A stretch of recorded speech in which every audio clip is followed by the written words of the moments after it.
জমজ নাকি? না না না, জমজ হলে বলতাম যে তোমাকে একটু বেশি পুষ্টি দিই, মা খাইছে লম্বা।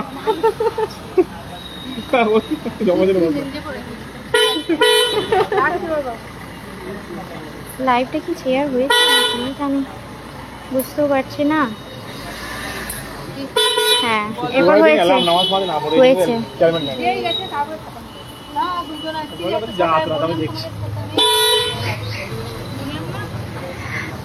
আশা করি সবাই দেখতে পাচ্ছেন, আজকে আমরা পূর্ব বর্ধমান জেলার ডিপিএসসিতে এসেছিলাম।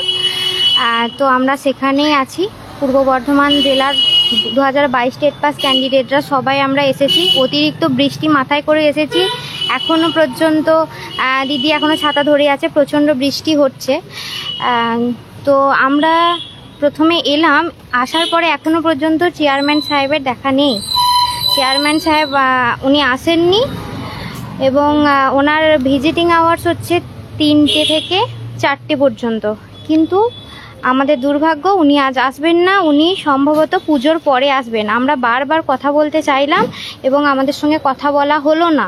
তো এক্ষেত্রে আমি নয়নতারা দিকে বলবো যে কিছু বলতে। নয়নতারা ম্যাডাম আপনি কিছু বলুন।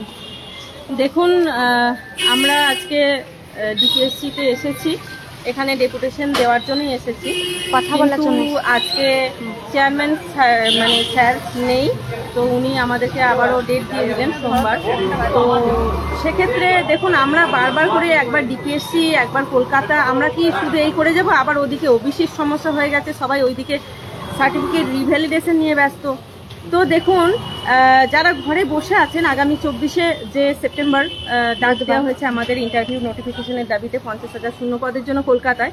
তো আমি বলবো একমাত্র আমাদের রাজপথই আমাদের মানে সুরাহা হতে পারে, একমাত্র রাজপথই ভরসা। আমরা দিন দিন যেভাবে মানে বঞ্চিত হচ্ছি, যেভাবে আমরা হ্যারাসমেন্ট হচ্ছি, আমরা এর শিকার আর হতে চাইছি না। দীর্ঘদিন ধরে আমরা বঞ্চিত শিকার, আপনারা সেটা খুব ভালো করেই জানেন। তো আমি বলবো যারা বসে ঘরে এখন লাইভটা দেখছেন, তো তারা অবশ্যই আগামী যে 24শে সেপ্টেম্বর মহা আন্দোলনের ডাক দেওয়া হয়েছে, সেই আন্দোলনে মনে রাখবেন 19 তারিখে জমায়েত এবং 11 তারিখের আক্রোশ, আমরা সেটা চাই। 11 তারিখে আমরা যেভাবে ঝাঁপিয়ে পড়েছিলাম ঠিক সেইভাবেই আমাদেরকে ঝাঁপিয়ে পড়তে হবে এবং 19 তারিখের মতো আমাদের জমায়েত কিন্তু চাই। না হলে কিন্তু আমরা আমাদের অধিকারটা পাবো না। আমাদের পুজো চলে আসছে, দেখুন সবাই কিন্তু পুজোয় উৎসবে মেতে যাবে, আমরা কিন্তু বেকার, আমাদের কিন্তু বেকারত্বের জ্বালা কিন্তু পুরো পুরো খাচ্ছে। তো সেই হিসেবেও বলবো, কেউ আর ঘরে বসে থাকবেন না, প্লিজ আপনারা দয়া করে রাজপথে আসুন। ধন্যবাদ। আচ্ছা, জিন্নাতারা খাতুন ম্যাডাম আপনি কিছু বলুন। হ্যাঁ, আমরা আজকে ডিপিএসসির সামনে এসেছি, তো চেয়ারম্যান সাহেব দেখা করতে চাইছেন না। আসলে আমরা যেটুকু বুঝলাম, রাজপথে ঘুরে ঘুরে যেটুকু বুঝছি, যে অধিকার নিজের লড়াই নিজেকেই লড়তে হবে। কেউ কাউকে অধিকার লড়ে দেবে না, কেউ কারোর হয়ে লড়ে দেবে না, কেউ কারোর দায়িত্ব নেবে না। সবাই বেকারদেরকে সবাই বোঝা মনে করে। তো আগে নিজের অধিকার ছিনিয়ে নেওয়ার জন্য একমাত্র রাজপথই আমাদের রাস্তা দেখাবে। তো সবাই আসুন, 24 তারিখে দেখা হচ্ছে মহা আন্দোলনে। স্যার আপনি কিছু বলুন।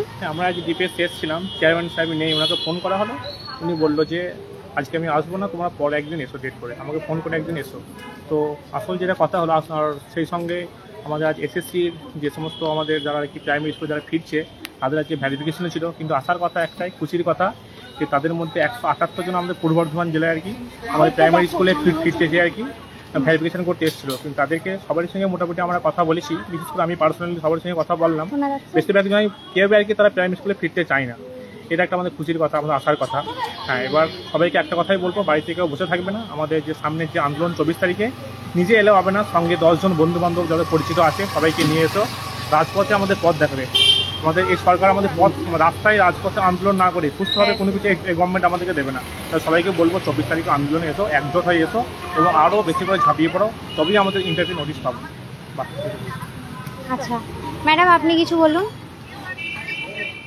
সবাইকে একটা কথাই বলবো, যে আমরা এত জায়গায় ঘুরছি, এত জনের সাথে কথা বলছি, কিন্তু আলটিমেটলি কিন্তু কিছুই আমাদের জন্য সুরাহা হচ্ছে না। আমি তাই সবাইকে বলতে চাই যে সবাই প্লিজ রাজপথে নামুন, এবার অন্তত রাজপথে নামুন। আগে না হয় অনেক বাধা ছিল আমাদের জন্য, ওবিসি সমস্যা ছিল, এখন আর কোনো সমস্যা নেই। এখনো যে মানুষ কেন এটা বোঝে না যে আমাদের রাজপথ আমাদেরকেই আদায় করে দিলে আমাদের অধিকার আমাদেরকে আদায় করতে হবে। সার্কেলে যারা রয়েছে সবাইকে নিয়ে আসবেন, এটুকুই আমার বলা।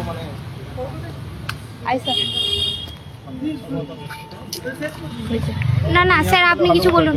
আমি কিছু বলবো বলুন। একটা বার্তাই দিতে চাই যে মিটিং এর আয়োজন করা হয়েছে, সবাইকে দিয়ে বলা করা। 24 তারিখ যে ডেটটা দেওয়া হয়েছে, তো সবাই আসবেন দয়া করে, কারণ এইবারটাই লাস্ট চান্স পুজোর আগে, এটা একটা এফেক্ট করতে চলেছে।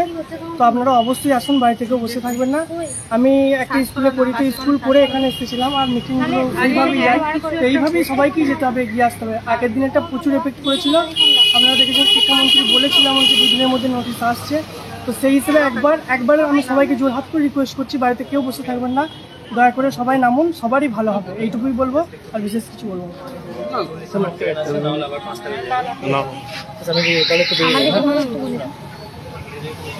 আজকে আমরা বর্ধমান ডিপিএসসিতে এসেছিলাম, প্রত্যেকে অনেকজন আমাদের সাথে এসেছে, বর্ধমানের সহযোদ্ধারা সাথে এসেছে। তবে একটাই বুঝলাম যে আমাদের কোনো জায়গা গেলে কিছু হবে না, আমাদেরকে রাজপথ সামনে বসে থাকতে হবে। তার জন্যই আমাদেরকে 24 তারিখ বুধবার সবাই প্রত্যেকে আসুন। আমাদের না হলে কথা কেউ শুনছে না, কোনো জায়গায় গিয়ে আমরা সুরাহা পাচ্ছি না। আমরা কিন্তু আর ঘরে বসে থাকবো না। আপনারা যারা বসে বসে লাইভ দেখছেন তারাও আসুন, আর 24 তারিখ যেন সবার সাথে আমার দেখা হয়। আমার শুধুমাত্র পূর্ব বর্ধমান থেকে এই কজন এসেছে এরা নয়, 23টা জেলা থেকে আপনারা আসুন। আপনারা প্রত্যেককে বের হন, না হলে আমরা কোনো জায়গায় গিয়ে আমাদের চাকরি আনতে পারবো না। রাজপথই আমাদের ঠিকানা বুঝিয়ে দেবে। রাজপথ কামড়ে বসে থাকতে হবে, উঠবো না আমরা যতক্ষণ না নোটিফিকেশন পাচ্ছি 50,000 শূন্য পদে। আপনারা প্রত্যেককে আসুন। আর আমরা আজকে দুঃখের সহিত ফিরে যাচ্ছি। কেউ অনেক দূর জায়গা থেকে এসেছি, বর্ধমানের এক প্রান্ত থেকে আরেক প্রান্তে আমরা আজকে ছুটে এসেছি, কিন্তু আমরা কিছুই পেলাম না, কারোর সাথে কথা পর্যন্ত বলতে পারলাম না। এটা আমাদের দুর্ভাগ্য। আপনারা যারা ঘরে বসে আছেন তারা ভাবুন যে আজকে আমরা এত দূর থেকে ছুটে এলাম, ডেপুটেশনটা পর্যন্ত জমা নিল না, তাহলে আমরা আর কার কাছে যাব? আমরা ডিপিএসসি চেয়ারম্যানের কাছে যাচ্ছি, আমরা এমএলএ সাহেবের কাছে যাচ্ছি, আমরা মুখ্যমন্ত্রী সবাই যাচ্ছি। যারা ঘরে বসে আছেন তারা কেন আসছেন না? তারা বেরোতে কেন পারছেন না বলুন তো? আপনাদের চাকরিটা দরকার লাগবে না? চাকরিটা কি শুধুই আমাদের লাগবে? আপনারা 24 তারিখ বুধবার রাজপথে আসুন। এই বলে আমি আমার বক্তব্য শেষ করলাম এবং লাইভটা এখানেই শেষ হচ্ছে। আপনাদের সঙ্গে 24 তারিখ দেখা হচ্ছে।